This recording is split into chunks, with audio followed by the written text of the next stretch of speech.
What's up, everyone? This is Don of F1 and Mekkah, Hey. and we are bringing to you Chapter 8 of my Fire Emblem 12 Maniac Mode 0% Gross playthrough. You know, after having been away from this for a while, I had forgotten how much time and effort I had to put into making just one of these videos, but Chapter 8 is a nice breather. It's short, it's relaxed, and there just isn't the same sense of urgency in this chapter, at least to me, that there is in some of the other chapters in this game. Dude, I don't know what you're talking about. This chapter's always pretty hard for me, so you got a bunch of angry heroes led by Astrum from the south that are trying to cut off your escape point, because you're trying to go north to seize the gate there, right? On the gate you got George and a bunch of angry snipers trying to hit your Draco Knights. And then also on the north is Hardin, the main antagonist of this game, with a bunch of angry generals. And then you also have a Silverlands armory to visit, you have a village to visit on the right with Marth. It's a really busy chapter. I don't know how you can say it's easy like that. I think that to the more casual player, this can look fairly intimidating because Marth is being sandwiched by the enemy forces, and he has to really hurry up if he wants to get out of there. But, you know, that's kind of the point of this entire playthrough, is for Marth to hurry up, and so it really is, in my opinion at least, especially when you have to recruit Bantu, this chapter is a walk in the park. Like, the only thing to be careful about is to not leave a unit in range of Astrum's heroes or Hardin's generals, and they won't move to attack you as long as you don't do that. They do move at some point in this chapter, but we'll be long gone by the time we reach that turn number. So we have Sita promote and reclass into good old Draco Knight. This is mostly done to recruit Roger on turn 1, and it also gives her the bulk to survive the enemies she faces. She's gonna have some company next to her to make sure she doesn't die. If she were to keep her Wing Spear equipped, she would have a chance to death because she could crit the Paladins to death, but that's not gonna happen. We're gonna recruit Roger and then safely hide him behind our front lines. He does have a personal base speed of 7, which is pretty nice, but there's not really any room to train or promote him because we don't have enough Master Seals, but it would be nice if we did. Siryu is gonna take a hit from this thief with the Devil Sword. That's actually mostly to get a heal in.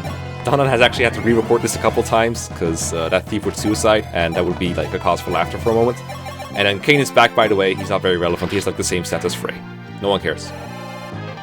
So in addition to that thief that has a Firestone, which presumably is a one that was stolen from Bantu when you recruit him, because he tells Marth that like his Firestone was lost somehow, there is another thief escaping towards the south of the map that Aaron is chasing after, and it looks like we're kind of falling behind because Aaron wasn't even close to him on turn 1, and we do need to kill him to obtain the Leo Star Shard, which is needed for the good ending of this game. If we were to attack that thief on turn 1, that would place a unit in range of one of the heroes in Astrum's group, which in turn would trigger his entire company to chase after us. And like in the previous chapter, very few units at this point in the game are capable of surviving one round of combat, let alone Astrum's entire group. So that would result in Aaron getting brutally murdered. So to avoid doing that, because we're finishing this map over 3 turns, Aaron has a few extra turns to chase down the thief and attack him from a safe distance.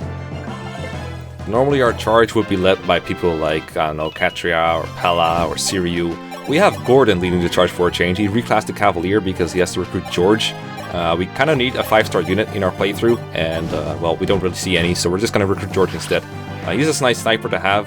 There's a village that hints at the bond between Gordon and George, saying like, you know, archers kind of like each other, they kind of take to each other.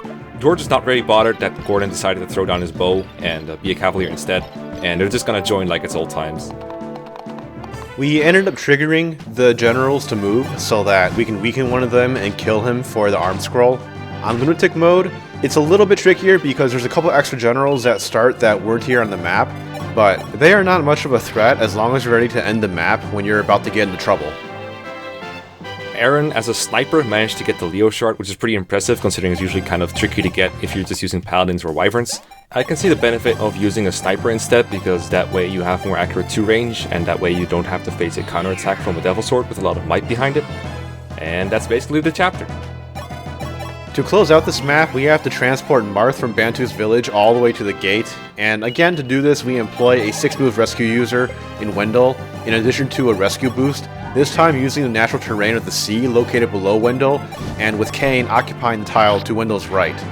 At the end of this chapter, Wendell asks if we want to give his hat back, but I honestly think this is one of the better custom Chris looks in the game, so we're going to keep it for the time being. That's Chapter 8 finished in 3 turns. We'll see you next time. See ya.